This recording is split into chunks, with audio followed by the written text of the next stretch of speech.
Pourquoi Honda est-il connu pour acheter un moteur et obtenir une voiture gratuitement?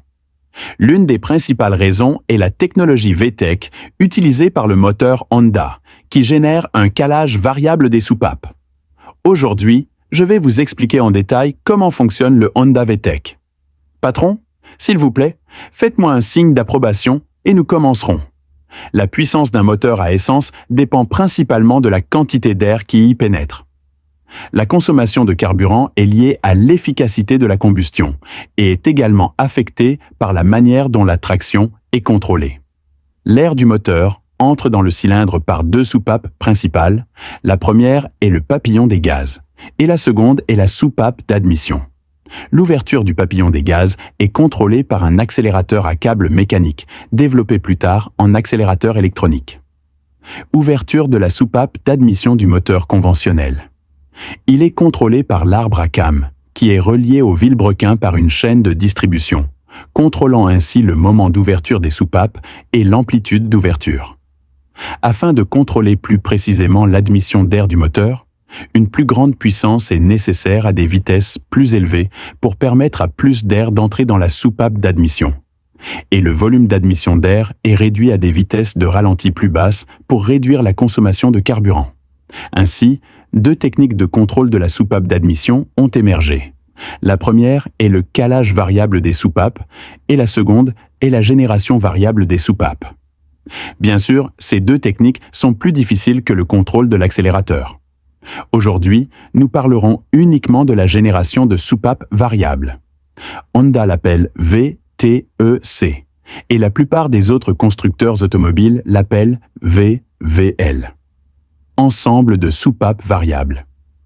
La clé est d'agrandir ou de réduire la plage d'ouverture des soupapes d'admission et d'échappement, et les soupapes peuvent être allongées ou raccourcies à l'intérieur du cylindre.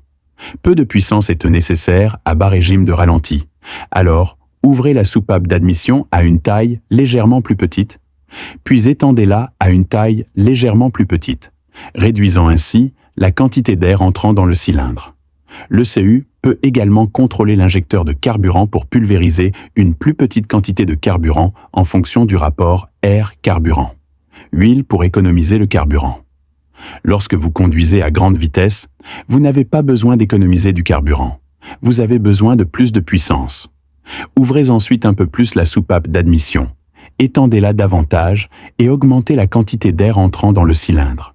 Ensuite, le CU peut permettre à l'injecteur de carburant de pulvériser plus de carburant en fonction du rapport air-carburant, atteignant ainsi l'objectif d'augmentation de la puissance. Système de distribution variable des soupapes VTEC de Honda. Son principe de réussite n'est pas compliqué, mais sa caractéristique étonnante est que son taux d'échec est très faible.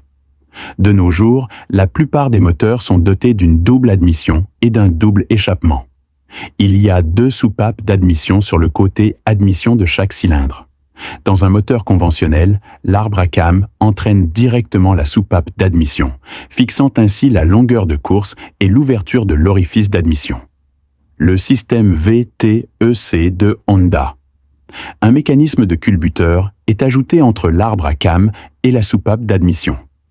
À bas régime de ralenti, de petites cames de chaque côté de l'arbre à cam sont utilisées pour contrôler l'ouverture de la soupape d'admission via de petits culbuteurs de chaque côté du culbuteur.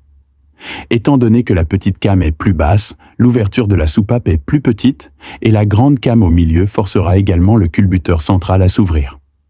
Mais l'espace sous le culbuteur central est vide et fonctionne au ralenti.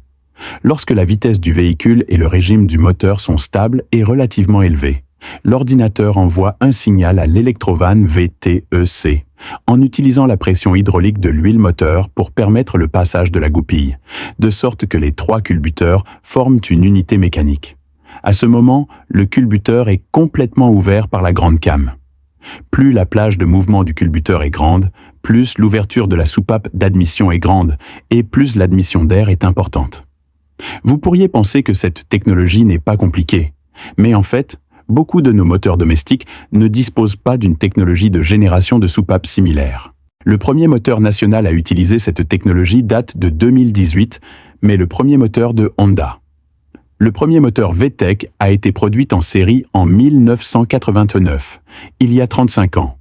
Il y a plus de 10 ou 20 ans, c'était l'ère des moteurs atmosphériques, et le système de distribution avait un impact très clair sur l'amélioration des performances du moteur. Bien sûr, de nos jours, la plupart des voitures sont équipées de turbocompresseurs, mais l'effet d'amélioration n'est pas aussi direct qu'avant. Si elles sont bien réglées, d'autres technologies de moteur ne sont pas aussi évidentes que la turbocompression. Cependant, la génération de soupapes variables peut également améliorer le contrôle précis du volume d'admission lorsqu'elle est utilisée du côté de l'admission. Son utilisation côté échappement peut également permettre une turbocompression plus efficace. Cela ne signifie pas que la technologie de distribution de Honda est invincible. Audi, AVS et Honda. Il est assez similaire et est également contrôlé par deux caméras de taille différentes, mais le principe de mise en œuvre est différent. Certains modèles Audi disposent de 3 niveaux de modification. En fait, la technologie de soupape la plus puissante de toutes est la Valvetronic de BMW, car sa soupape peut théoriquement être variable en continu. D'un point de vue design, BMW le cheval va mieux. Y compris la technologie de calage variable des soupapes de Great Wall, tous sont rétroconçus à partir de BMW Valvetronic. C'est tout pour aujourd'hui. Rendez-vous dans la prochaine vidéo. N'oubliez pas de vous abonner à la chaîne automobile.